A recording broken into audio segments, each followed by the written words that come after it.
Hello traders வணக்கம். எப்படி இருக்கிறீங்க? நான் இன்னைக்கு எடுத்த ட்ரேடு 5418 ப்ராஃபிட் கொடுத்துருக்கு. ஸோ இது எப்படி எனக்கு சாத்தியமாச்சு அப்படின்னு தெரிஞ்சுக்க போறீங்க நீங்க இந்த வீடியோ மூலியமா. ஸோ இந்த வீடியோ ஸ்கிப் பண்ணாம முழுசா பாருங்க. உங்களுக்கு இது பெனிஃபிட்டா இருக்கும்.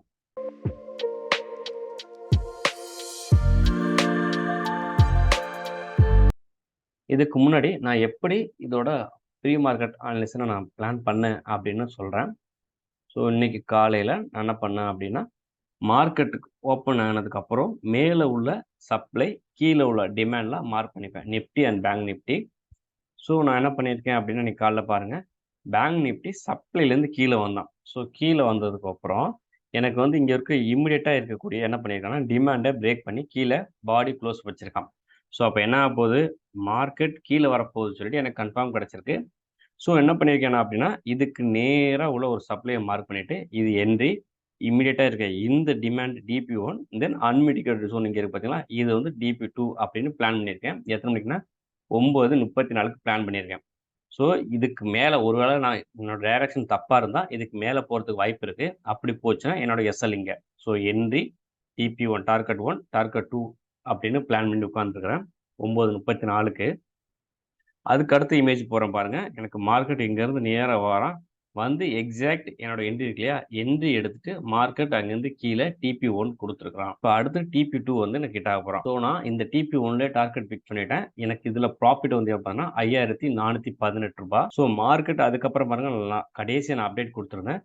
அப்டேட் கொடுக்கும்போது எக்ஸாக்ட் நம்மள்ட்ட அந்த அன்மிட்டிகேட் ஜோன் இருக்கு பார்த்தீங்களா, இந்த TP2 வரைக்கும் போட்டான். ஸோ ஒரு நாளைக்கு ஒரு ட்ரேடு, அதுவும் ப்ராஃபிட்டுனால இதுக்கப்புறம் நம்ம மார்க்கெட் பார்க்குறதுல ஸோ க்ளோஸ் பண்ணிட்டு வெளில போயிட்டோம். இது எப்படி லாஜிக்காக எடுத்தேன் அப்படிங்கிறத நான் இப்போ உங்களுக்கு சொல்லித்தரேன் பாருங்கள். என்னோட ட்ரேடு வந்து பிளான் பண்ண வந்து 9:56க்கு நான் பை பண்ணியிருக்கேன். ஸோ 60 குவான்டிட்டி 4 லாட்டு பேங்க் நிஃப்டியில் 10:08க்கு நான் வந்து செல் பண்ணிட்டேன். ஸோ கிட்டத்தட்ட எவ்வளோ நேரம்னா ஒரு 12-13 நிமிஷத்துக்குள்ள நான் என்னோட ட்ரேடை முடிச்சிட்டேன். நீங்கள் ஃபர்தராக இந்த வீடியோ பார்க்குறதுக்கு முன்னாடி உங்களுக்கு என்னென்ன நாலேஜ் தெரிஞ்சிருக்கணும் அப்படின்னா, ஸ்மார்ட் மணியோட இன்ட்ரொடக்ஷனும் தெரிஞ்சிருக்கணும். ஸ்மார்ட் மணினா என்ன அப்படின்னு தெரிஞ்சிருக்கணும். அதுக்கப்புறம் மார்க்கெட் ஸ்ட்ரக்சர், மார்க்கெட்டோட டைரக்ஷன் அப் ட்ரெண்டா டவுன் ட்ரெண்டா இல்லை அப்படின்னா சைட்வேஸ் போதா அப்படிங்கிறத நீங்கள் தெரிஞ்சுக்கணும். தென் ஆர்டர் பிளாக்னா என்ன, சப்ளை அண்ட் டிமாண்ட்னா என்ன, மிட்டிகேஷன் அன்மிட்டிகேஷன், பிரீமியம் வெர்சஸ் டிஸ்கவுண்ட், இதெல்லாம் உங்களுக்கு தெரிஞ்சிருந்துட்டு இந்த வீடியோ பார்த்தீங்கன்னா உங்களுக்கு இன்னும் ஈஸியாக புரியுதும். ஒருவேளை இந்த வீடியோலாம் நீங்கள் பார்க்கலன்னா என்னோட எஸ்எம்சி லேர்னிங் இந்த பிளேலிஸ்ட்டில் இந்த வீடியோலாம் நான் வச்சுருக்கேன். இதை பார்த்துட்டு இந்த வீடியோ பாருங்கள், உங்களுக்கு இன்னும் கொஞ்சம் ஈஸியாக புரியும். காலையில் மார்க்கெட் ஓப்பன் ஆகும்போது மார்க்கெட் எந்த லெவலில் இருக்குது அப்படின்னு தெரிஞ்சுக்கணும். நான் என்ன பண்ணணும்னா கண்டினியூஸாக இந்த மாதிரி மார்க்கெட்டை வாட்ச் பண்ணி அதோட லெவல் மார்க் பண்ணியிருப்பேன். 15 நிமிஷத்தில் என்ன பண்ணுது அப்படின்னு நான் பார்த்துப்பேன். 15 நிமிஷத்தில் ரேஞ்ச் ஹை இங்கேயும் அதோட ரேஞ்ச் லோ இதில் தான் இருக்குது. ஸோ மார்க்கெட் 15 நிமிஷம் டைம் ஃப்ரேமில் என்ன பண்ணோம்னா வித்தின் இந்த ரேஞ்சுக்குள்ளே இதுக்குள்ளே தான் அது ட்ராவல் ஆக போகுது அப்படின்னு எனக்கு தெரியும். ஸோ இந்த டயத்தில் இதோட 15 நிமிஷத்தோட கம்மியான டைம் ஃப்ரேமில் அது என்ன பண்ணுது நான் பார்த்துப்பேன். ஸோ அதோட கம்மியான டைம் ஃப்ரேம் 5 நிமிஷம். 5 நிமிஷத்தில் என்ன நடந்திருக்குன்னு பாருங்கள். மார்க்கெட் இங்கேருந்து low high higher low higher high higher low higher high வச்சு மார்க்கெட்டு இந்த மாதிரி அப் ட்ரெண்ட் போயிட்டுருக்கு. ஸோ நான் இங்கே எழுதிக்க பாருங்கள். 15 நிமிஷத்தில் மார்க்கெட் பியரிஸு, 5 நிமிஷத்தில் மார்க்கெட் புல்லிஸு. ஸோ மார்க்கெட் 5 நிமிஷம் புல்லிஷ் இருக்கனால நான் பையிங் ஆப்பர்ச்சுனிட்டி பார்ப்பேன். சில நேரங்களில் என்னன்னா மார்க்கெட் ரிவர்ஸ் ஆனாலும் நான் இதில் வந்து பையிங் பார்க்குறது வந்து ப்ரோ ட்ரெண்டு, இதே நேரத்தில் செல்லிங் பார்க்குறது, அதாவது நீங்கள் புட் ஆப்ஷன் பை பண்ணுறது வந்து பார்த்தீங்கன்னா கவுண்டர் ட்ரெண்ட். பட் நம்ம அதுவும் ட்ரை பண்ணலாம். மார்க்கெட்டோட கண்டிஷன் உங்களுக்கு டைரக்ஷன் கரெக்டாக இருந்துச்சு அப்படின்னா நீங்கள் எந்த ட்ரெண்ட் வேணால் ட்ரேட் பண்ணலாம். இப்போ நான் என்ன பண்ணியிருக்கேன்னா மார்க்கெட்டோட டைரக்ஷனை மார்க் பண்ணியிருக்கிறேன். ஸோ 5 நிமிஷத்தில் எங்கெங்கே போயிட்டுருக்கு அப்படின்னு ட்ராவல் பண்ணுறது எல்லாமே மார்க் பண்ணிட்டேன். மார்க் பண்ணிவிட்டு ப்ரீவியஸாக உள்ள சப்ளை நான் மார்க் பண்ணியிருக்கிறேன். 15 நிமிஷத்தில் இது எனக்கு இது வந்து சப்ளை. ஸோ இங்கே பாருங்கள், இந்த இடத்துல சப்ளை இருக்குது. மார்க்கெட் இந்த இடத்துல வந்தால் எனக்கு நல்ல ரியாக்ஷன் கொடுக்கும் அப்படின்னு தெரியும். நான் இதை வந்து ஆல்ரெடி மார்க் பண்ணி வச்சுருக்கேன். இப்போ நான் இங்கேருந்து இன்னும் கொஞ்சம் கம்மியான டைம் ஃப்ரேம் மாற்றிக்கிறேன். ஸோ மார்க்கெட் இன்றைக்கி காலைல இங்கே ஓப்பன் ஆக போகுது. ஸோ என்ன நடக்குதுன்னு பார்க்கலாம். மார்க்கெட் ஓப்பன் ஆன உடனே எனக்கு பாருங்கள் ஃபஸ்ட்டு வந்து ஒரு செல்லிங் கேண்டில் கிடச்சிருக்கு. ஸோ எனக்கு வந்து கன்ஃபர்மேஷன் கிடைக்கணும். கன்ஃபர்மேஷன் கிடைச்சா தான் நான் என்ட்ரி எடுப்பேன். ஸோ நான் இதோட இன்னும் கொஞ்சம் கம்மியான டைம் ஃப்ரேம் போகிறேன். எப்போ வந்து மார்க்கெட் இந்த லோவை உடைக்குதோ, ஸோ இந்த லோ உடச்சி இது கீழே பாடியோ இல்லாட்டி விற்கோ வச்சானா எனக்கு என்ன தெரியும் அப்படின்னா, மார்க்கெட் இப்போ வந்து இந்த இங்கேருந்து போயிட்டு ஷேப் ரெக்கவரி ஆகுது. அதாவது என்னென்னா சடனாக கீழேருந்து மேலே போய் ஒரு சப்ளை சோனில் தொட்டுட்டு கீழே வந்துச்சுன்னா நீங்கள் செல்லிங் பார்க்கலாம். இப்போ இதையே வந்து இங்கே வந்து ஒரு டிமாண்ட் இருக்குது. மார்க்கெட் மேலேருந்து கீழே வருது. இங்கே வந்துட்டு இப்படி மேலே போச்சுன்னா மார்க்கெட்டு திரும்பி வந்து ஆர்டர் பிளாக்ல எடுத்துகிட்டு மேலே போகும். ஸோ இந்த மாதிரி இடத்துல நீங்கள் பையன் ஆப்பர்ச்சுனிட்டி பார்ப்பீங்க.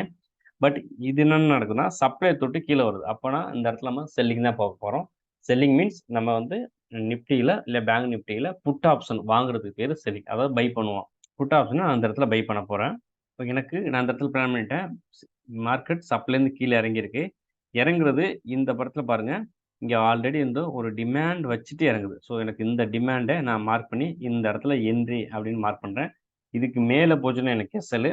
இம்மிடியட்டாக இருக்க இந்த டிமாண்ட் இருக்குது பார்த்தீங்களா, இந்த டிமாண்ட் எனக்கு எது என்ன அப்படின்னா, எனக்கு ஃபஸ்ட்டு டிபிஓ 1 ஹவருக்கு ஆகும். அதே மாதிரி எனக்கு செகண்ட் லெவல் இந்த டிமாண்டு எனக்கு டார்கெட் 2ன்னு பிளான் பண்ணி வச்சுருக்கேன்.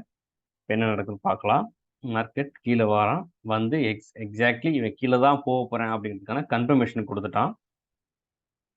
கொடுத்துட்டு இப்போ மார்க்கெட் மேலே போகுது. எனக்கு இந்த இடத்துல என்னோட என்ட்ரி ட்ரிக்கர் ஆகிருக்கு. ஸோ மார்க்கெட் கீழே வருது. என்ட்ரி ஆன அடுத்த நிமிஷமே எனக்கு டார்கெட் 1 ஹிட் ஆயிடுச்சு. டார்கெட் 2 வந்து எனக்கு எப்போ ஹிட் ஆகுதுன்னு பார்க்கலாம். ஸோ எனக்கு டார்கெட் 2 வந்து கொஞ்சம் லேட்டாக, பட் ஆனால் ஹிட் 11 மணிக்கு எனக்கு ஹிட் ஆகிருக்கு. ஸோ நான் டார்கெட் 1லேயே நான் வந்து எக்ஸிட் பண்ணிட்டேன். எனக்கு போதுமான ப்ராஃபிட் அதில் இருந்தது.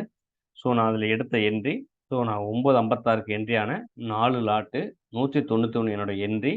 நான் எக்ஸிட் ஆனது 10:08க்கு எக்ஸிட் ஆனேன். 281 எக்ஸிட் ஆயிருக்கேன். என்னோட ப்ராஃபிட் 5418.